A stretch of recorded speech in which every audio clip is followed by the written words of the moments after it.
ನಮಸ್ಕಾರ ಸ್ನೇಹಿತರೆ, welcome back to my channel. ಈ ಒಂದು ವಿಡಿಯೋದಲ್ಲಿ ಗೃಹಲಕ್ಷ್ಮಿ ಯೋಜನೆ ಜಮಾ ಮಾಡುವ ಪ್ರಕ್ರಿಯೆ ಬಗ್ಗೆ ಒಂದು ಡೀಟೇಲ್ ಇನ್ಫಾರ್ಮೇಷನ್ ತಿಳಿಸ್ಕೊಡ್ತೀನಿ. ದಯವಿಟ್ಟು ಪೂರ್ತಿ ವಿಡಿಯೋನ ನೋಡಿ. ನೀವೇನಾದರೂ ಹೊಸದಾಗಿ ನಮ್ಮ ಚಾನಲ್ ನೋಡ್ತೀರಾ ಸಬ್ಸ್ಕ್ರೈಬ್ ಮಾಡ್ಕೊಳ್ಳಿ. ಹಾಗೆ ಎಲ್ಲರೂ ವಿಡಿಯೋಕ್ಕೊಂದು ಲೈಕ್ ಕೊಡೋ ಮೂಲಕ ಸಪೋರ್ಟ್ ಮಾಡಿ, ಓಕೆನಾ.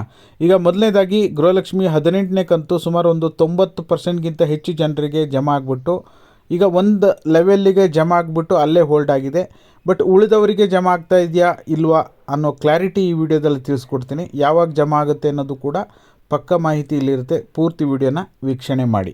ಈಗ ನಿಮಗೆ ಏನಾಗುತ್ತೆ ಅಂದರೆ ಹಣ ಜಮಾ ಆಗಲಿಕ್ಕೆ ಶುರುವಾದ ನಂತರ ಮೊದಲು ಒಂದು 3ರಿಂದ 4 ಹಂತದಲ್ಲಿ ಹಣ ಜಮಾ ಆಗ್ತಾ ಹೋಗುತ್ತೆ. ಮೊದಲು ಒಂದಿಷ್ಟು ಜಿಲ್ಲೆಗಳಿಗೆ ಹಣ ಜಮಾ ಮಾಡ್ತಾ ಹೋಗ್ತಾರೆ. ನಾವು ಆ ಸಮಯದಲ್ಲಿ ನಿಮಗೆ ಪ್ರತಿ ದಿನವೂ ಸಹ ಲೈವ್ ಮಾಡಿ ನಿಮಗೆ ತಿಳಿಸ್ಕೊಟ್ಟಿದ್ದೆ. ಮೊದಲು ಯಾವ್ಯಾವ ಜಿಲ್ಲೆಗೆ ಹಣ ಸಾಮಾನ್ಯವಾಗಿ ದೊಡ್ಡ ಜಿಲ್ಲೆಗಳಿಗೆ ಬೆಂಗಳೂರು ಗ್ರಾಮಾಂತರ ಈ ಜಿಲ್ಲೆಗಳಿಗೆ ಮೊದಲ ಹಂತದಲ್ಲಿ ಹಣ ಬಿಡುಗಡೆ ಆಗ್ತಾ ಹೋಗುತ್ತೆ. ಎರಡನೇ ಹಂತ ಒಂದು 8-10 ಜಿಲ್ಲೆಗಳಿಗೆ ಮೊದಲ ಹಂತದಲ್ಲಿ ಬಿಡುಗಡೆ ಆಗುತ್ತೆ. ಎರಡನೇ ಹಂತದಲ್ಲಿ ಒಂದು 10ರಿಂದ 15 ಜಿಲ್ಲೆಗಳಿಗೆ ಹಣ ಜಮಾ ಆಗ್ತಾ ಹೋಗುತ್ತೆ, ಓಕೆನಾ. ಮೂರನೇ ಹಂತದಲ್ಲಿ ಆಲ್ಮೋಸ್ಟ್ ಕರ್ನಾಟಕದಾದ್ಯಂತ ಎಲ್ಲ ಜಿಲ್ಲೆಗಳಿಗೂ ಕೂಡ ಹಣ ಬಿಡುಗಡೆ ಆಗ್ತಾ ಹೋಗುತ್ತೆ. ಬಾಕಿ ಉಳಿದಿರ್ತಕ್ಕಂಥ ಎಲ್ಲ ಜಿಲ್ಲೆಗೂ ಕೂಡ ಹಣ ಜಮಾ ಆಗ್ತಾ ಹೋಗುತ್ತೆ. ಅಲ್ಲಿಗೆ ನಿಮಗೆ ಒಂದು 90%ಗಿಂತ ಹೆಚ್ಚು ಜನರಿಗೆ ಅಲ್ಲಿಗೆ ಗೃಹಲಕ್ಷ್ಮಿ 18ನೇ ಕಂತು ಅಂತಲ್ಲ, ಯಾವುದೇ ಕಂತಾದರೂ ಅದೇ ರೀತಿ ಜಮಾ ಮಾಡ್ತಾ ಹೋಗ್ತಾರೆ, ಓಕೆನಾ. ಬಟ್ ಅದು ಇರುವಂತಹ DBT ಮೂಲಕ ಹಣ ಜಮಾ ಮಾಡುವಂಥ ಪ್ರಕ್ರಿಯೆ ಇರೋದೇ ಹಾಗೆ, ಓಕೆನಾ. ಯಾಕೆಂದರೆ ನಿಮಗೆ ಸಹಜವಾಗಿ ಅನ್ನಿಸ್ಬೋದು, ಈಗ ಗೃಹಲಕ್ಷ್ಮಿ ಹಣ ಜಮಾ ಆಗ್ತಾಯಿತ್ತು, ಈಗ ಬರ್ತಾನೆ ಇಲ್ಲ, ದಿನನಿತ್ಯವೂ ಕೂಡ ಜಮಾ ಆಗ್ತಾ ಇಲ್ಲ, ಯಾಕೆ ಅಂತ ನೀವು ಸಾಕಷ್ಟು ಜನ ಕೇಳ್ತಾ ಇದ್ದೀರಾ.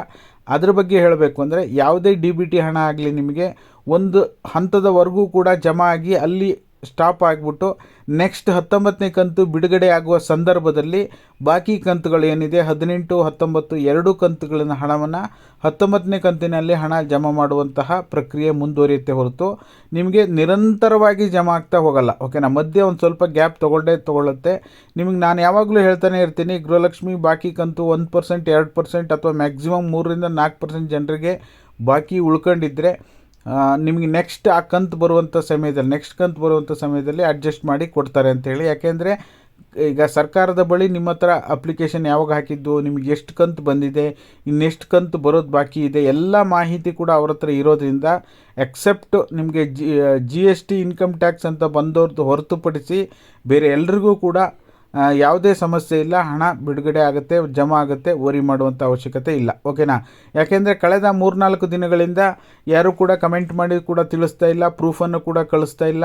ಯಾಕೆಂದರೆ ಸಹಜವಾಗಿ 18ನೇ ಕಂತು ಬಂದಿಲ್ಲ ಸರ್ ನಮಗೆ ಇನ್ನೂ ಅಂತಲೇ ರಿಪೀಟೆಡ್ ಕಮೆಂಟ್ಗಳು ಬರ್ತಾ ಇದೆ. ಅವರಿಗೋಸ್ಕರ ಅಂತಲೇ ನಾನು ಈ ವಿಡಿಯೋನ ಮಾಡಿ ಡೀಟೇಲ್ ಇನ್ಫಾರ್ಮೇಷನ್ ತಿಳಿಸ್ಕೊಡುವಂಥ ಕೆಲಸ ಮಾಡಿದ್ದೀನಿ.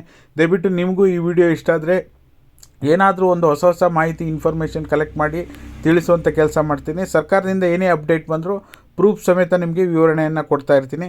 ವಿಡಿಯೋ ಇಷ್ಟ ಆದರೆ ಲೈಕ್ ಮಾಡಿ, ಶೇರ್ ಮಾಡಿ, ಸಬ್ಸ್ಕ್ರೈಬ್ ಮಾಡಿ. ವಿಡಿಯೋ ನೋಡಿದ್ದಕ್ಕಾಗಿ ಧನ್ಯವಾದಗಳು. Thank you so much for watching.